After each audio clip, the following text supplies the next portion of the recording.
unify that belt. Anything else with as far as him trying to fight Nate and everything else, that's the bullshit rankings and everything else that the UFC stands for just goes out the window, man. I mean, really, you have rankings for a reason. You have an interim belt for a reason. That's so you can unify the thing. Now, if you mix up a top, I mean, the guy's what, a top 10, not even a top 5. Kevin Lee's got more heart than Nate, and I got more heart in this whole entire division. So I mean, if they want to put that fight together, I mean, that's great. But you know, the fans are gonna be pissed. Because, you know, obviously they know that fucking Diaz and Conor is going to make a lot of money. But the real righteous thing to do is to make sure that the belts become unified. That's what really needs to happen. Right, absolutely. Now, saying that, do you think Conor's time off does the division some good, considering it provides other guys like yourselves, Kevin Lee and Justin Gaethje, the opportunity to step up and make the division your own? Absolutely not. This has been my division before McNuggets even stepped in this bitch. Even when I was at Paradigm Sports Management, he signed up at 145 pounds, and the agreement was he wasn't going to come up to 155 pounds. But that raises a conflict of interest, and I'm pissed. So that bitch needs to fight me, or he needs to fight the guy that's holding the belt. So regardless, I don't really care. The fight at hand, I'm not even looking at it. Kevin can say that he wants to fight Conor next and all this other bullshit, but I'm really looking after this fight. I'm going to grab a piece of pizza, a beer, and I'm going to enjoy myself because I worked my ass off for this camp, and I'm not really worried about anybody else besides Kevin Lee right now. All right, fair enough. Kevin, the next couple of questions for you. Obviously, there's a massive opportunity for you. And now, you know, while Tony has gone all 5 rounds before, this will be your first. Tony also showed excellent range control, was dominant in clinches, and dealt with the takedown threats in his last fight. So how do you analyze your next opponent? You know, I'm going to beat Tony Bell to whistle. I mean, that's what it's about. You know, Tony, he had his, I mean, the man already over the hill. He's 33. You know, he's talking about what he's going to do in the next 12 months. I mean, it's going to be whatever. After this fight, they'll really don't know my name. I mean, I said it. People are shocked. People are, you know, confused as to why I'm getting the shot, or why I'm doing this, why I'm doing that. I said it months ago, and I'm saying it again.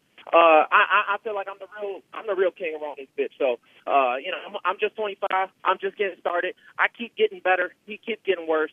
So it don't matter when you look at our skills, and you're gonna see it during the open workouts. You're gonna see I'm gonna blow him out the water with skill. Keep talking, kid. It ain't no keep talking. It ain't no keep talking. I'm about to show you. Look. I give you a chance to say what you gonna say, to do your thing. The only thing you're gonna walk out on is in a fucking gurney, Kevin Lee. You're locked. You fucked yourself, brother.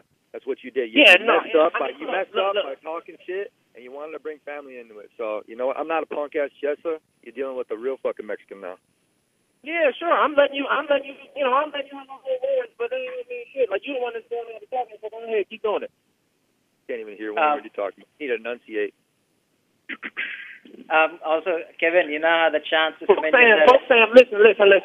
Bottom line, folks saying I'm talking, but at the end of the day, I done fought 4 times in the last 12 months. I'm taking this fight. I ran out of ass to Kevin Nobody Lee. else in this division. You know what happens? It's like when you lose and you go, like, you lose in the tournament bracket, you have to fight your way back. You got knocked out, and then you have to fight your fucking way back. It's cool, man. Enjoy those fucking wins that you had, man, because it's going to end. Yeah, sure. Again, but I'm fighting. I mean, look, when we look at what you actually did, I mean, you fought a bunch of bitches. Let's be real here. You fought a bunch of bitches. RDA was whooping your ass and he bitched out in the second round. Ava Trujillo was whooping your ass, he bitched out. Edson Barboza was whooping your ass, he bitched out. Like, you fought a bunch of bitches that you walked down, and I'm telling you right now, it ain't going to happen. So, I mean, we're going to see what's happening. You can be my next bitch. You wore the last outfit in the last bitch before, too. All right, let's do it. You fighting dudes that's already been, you know, you fought RDA, who was already coming up and knocked down. You see, he was off the juice. You know, he was really selling himself like that, and he bitched out. Oh, speaking of juice, are you off the juice? Are you off the juice? We're going to see. Hormone fucking bumps? Yeah, sure. Yeah, no comment, huh? Fake. Kevin, just completing the question, you have the chance to cement yourself as the top lightweight in the UFC now. You said what? You have the chance to cement yourself as the top lightweight in the UFC. You obviously understood the value in marketing yourself as well. So what are your thoughts on being able to talk to rise up the ranks along with the ability to fight inside the cage? Yeah, I mean, that's what it's been. It's been that way. Like I said, I've been doing my last couple fights, all title fights. You know, when you look at my opponents, They ain't got a lot of fights in the UFC, but these some of the toughest dudes. Like you look around and ask who want to fight the Russian kid, who want to fight Francisco Trinaldo. Nobody want to fight them dudes. I'm going down there. I'm taking the tough fights, and I'm preparing for them like they championship fights anyway. So as far as I'm concerned, like people want to, people keep asking me like, don't ask me shit about McGregor. Like if anything, he can work his way back up to me. As far as I'm concerned, the man has one fight in the division, and it's against Eddie Alvarez. Eddie Alvarez is walking around here like a little bitch too. So I really don't give him much respect for that. So if you want to take a tune-up fight, if you want to fight Nate Diaz next, he can go ahead and do what he's gonna do. I mean, make your money, baby. So I'm gonna make mine, and I ain't really worried about it. The next question for Kevin Lee. Both you and Tony are actually, I would say, pretty strong submission specialists. How do you match up with submission skills? And do you expect the fight going to the ground in any type of grappling battles in this fight? Yeah, for sure. It's gonna be the fight gonna take place everywhere, and we got different styles. Even though we might even come from the same background, he believe a little bit different philosophy than I do, and I'm a show. I think I'm the best grappler in MMA grappler that there is. I think I blend a lot of different styles together. He sticks with that 10 planet kind of weird old style. Like I don't really, I've this style a lot. I got a lot of guys that emulate this style real well, and I'm gonna shut it down. So if you want to play that game, we can. It's gonna be everywhere though. It's gonna be from pillar to post. This the real fight in the lightweight division. It's gonna be what show when you look at our skills. Yeah, I mean, you want to do a whole lot of talking. Go ahead. The floor is yours, big boy. Go ahead. And for Tony, what do you think of Kevin Lee in terms of his grappling and his other fighting skills? He's got good grappling, but not as good as mine. He never did as well as I did in college. He's always been following my footsteps, man. He's always trying to do the same thing. You crazy as hell, nigga. You 33. Like, where was you at 25? Like, come on. Let's talk there. Hold on. Because look, he's fake. Motown fake is fake.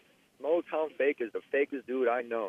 Talked his way up to get to a title fight, and he's not going to be able to talk his way out of that fucking cage. Once that door locks. Okay, talk my way, but I got 11 UFC fights at 25, so I don't see how where the talk come in at? That's cute, bro. Where the talk come in at? You the one that want to talk me. Where the talk? I'm just saying. I'm going to knock you down with my jab. I'm going to knock you straight down with my jab. You can get knocked out for some chin. I'm going to test that chin again. Wait till you shoot on me. I'm going to put your ass in Snapdown City and choke your ass out. You knocked down more than me. What are you talking about? Like, do you watch your own fight? Like, what are you talking about? Did you see yourself get finished by a jiu-jitsu black belt? By ground? Sure, we're gonna see. You talking about some shit? You talking about some shit from 3 years, like 2-3 years ago? If you think I'm the same man, especially when I was only 22, 23 at the time. I mean, if you think I'm the same person, then go ahead. Then you ain't a big surprise. You are the same person. Because you are the same fighter. Your style's the exact same way. I've been watching you like. You know what's funny? You've been watching me like a hawk. I got you scared. Yeah, I've been watching all you motherfuckers, and you've been watching me too. I haven't been watching anything. Put my name in your mouth. I know exactly what you're gonna do. I studied you beforehand, man. I already knew exactly how to beat you when I stepped on foot on Cy Fox. I got you, and I've been doing the same for you. I've been studying your game. I've been studying all y'all game, and I know y'all been studying mine. Y'all, the difference between me and you is I'll put your name on, like you won't put my name in your mouth. That's it. They're trying to make no. They're trying to make a star off of me. They always try to make stars off of me. But the one thing you've been watching me since we fought. When we fought on San Diego, when we fought on the same card in San Diego, your mom you was watching me. You're writing checks. Your body can't cash. Your porcelain chin's gonna get tested again. And look. You knew that we was fighting on August 1st, and you were still trying to call out Khabib even then. You looking for the easier fights even then. But you've been watching me since we fought on the same card in San Diego. Your coach ain't nobody dodging. Nobody ain't doing nothing. The only thing is that's what it. I mean, numbers don't lie. That's what you did. You ain't do it. You ain't do it. I ran out of ass to kick. That's it. I said everybody I was going to finish the whole entire division. I had to settle for a fucking number 7. Okay. And you were still looking to fight Khabib, which you know is the easier fight. If you don't think that Khabib is the easier fight, then, I mean, come on, man. The easy fight's Chiesa, bro. Come on. Fight somebody real. Watch how I do it. All right. What are you talking about? Like, I accepted the fight before I even renegotiated my contract. So I don't know what you're trying to say. What I'm trying that to I'm say backing away from the fight. I'm the one that's looking. I was the one pushing for the fight with you. You doing. Talk too much. Just wait till you taste the leather of my jab. You're gonna fucking hit the ground so fucking fast. I'm gonna snag that neck. I'm gonna choke your ass out. Okay. And last one for Tony. What do you think about where Khabib Nurmagomedov is right now? And do you think he still needs to prove himself? He's a piece of tiramisu over in Dagestan. That's what he's doing. He's having 2 for 2 Tuesdays. Wait, today's Thursday. It's 4 for Thursdays. Well, what I mean is, do you think he needs to prove himself in another fight and that he can make weight without any issues, considering his last 2 issues, the fight that he was scheduled to have with you and the other time he missed weight before in the UFC? I don't know. I don't really give 2 fucks about that dude. He had his opportunity to fight with me, and you know what? Instead, he had to settle. I had to settle for Kevin Lee. Now, this dude, I mean, respect him. I give him credit for stepping up to the plate, and I said he's got more heart than half of these dudes in the top 5. But with that being said, I'm not Khabib. I will never try to be like Khabib. I'm glad I'm not even trying to even talk about Khabib because this dude's got issues, and he's worrying about me. He's pissed off at the fact that Kevin Lee and myself are going to be fighting for that belt. And he missed out on his opportunity. You can't be messing around like that. A fighter fights. All right, next question for Tony.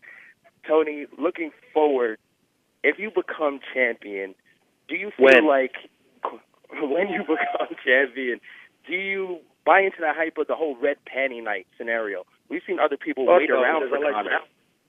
No, I don't understand that. I don't like red. I like blue. That's my color. But red panty, green panty, don't fucking matter.